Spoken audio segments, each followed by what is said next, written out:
Well, perhaps you can just sort of back up and explain to listeners the difference between allopathic medicine and homeopathic medicine. How long have you got? What's in Well, terms of the approach? the approach is really in homeopathy, we treat the person. We don't treat your dodgy knee. Okay, We treat the person who has a dodgy knee. So, one person will have a very different set of dodgy knee symptoms to somebody else's, and they will therefore be given different remedies. right. And the remedies are made from what were originally substances such as an animal, a vegetable, or a mineral. And Okay. then they are, to put it very simply, they are diluted until either a very infinitesimal amount of what was the material substance is left, or none of it is left, and it is just an energetic blueprint. And homeopathy is a very Uranian, I think, it's a very Uranian form of medicine because it appears to be topsy turvy. We're used to the idea that if one dose of vitamin C is good for you, then two doses of vitamin C must be twice as good for you. Right. Whereas with homeopathy, less is more. Mm. And there's a very, very good book that was written about homeopathy in the 30s and 40s called The Magic of the Minimum Dose, where the idea is that you give as little as possible of the most suitable remedy, which has an action which is similar to what the person is experiencing. Right. You So it's kind of like for like It sort of is, thing. yes. Okay.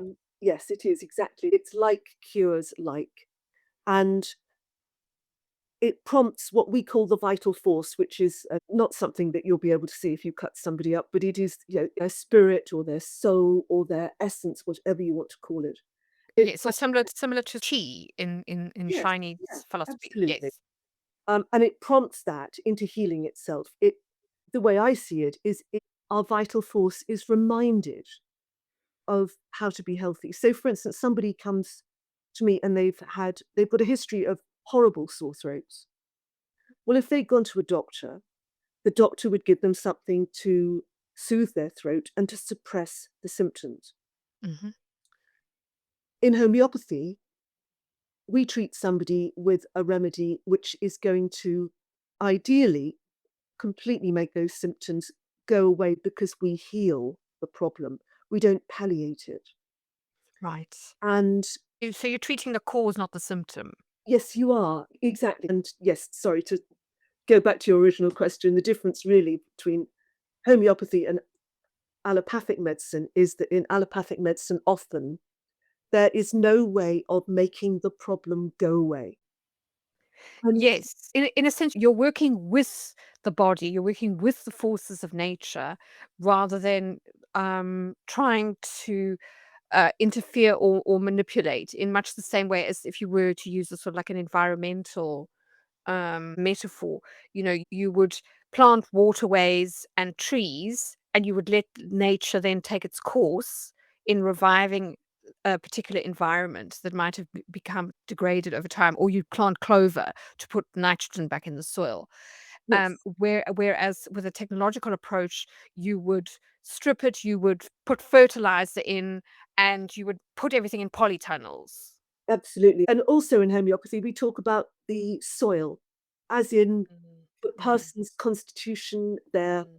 history of illness, their family's history of illness. And I think that comes back to the soil, as you said, really, fertilizing the soil. In homeopathy, if we can boost somebody's constitution, their vital force, get it Mhm. stronger, they are better, they're more resilient, they're better Yes. able to cope with difficulties that crop up, and all sorts of things can improve as a result. Yes, which is similar to what's happened now in gardening, whereas, where the advice now, instead of just spray the plant because it's got a lot of pests on it, is feed the plant, make sure that it's functioning optimally in terms of its environment. So give it good soil, make sure it's in the right position in terms of light, and then it will be more resistant to disease by itself. Oh, definitely, Mm. Mm. definitely.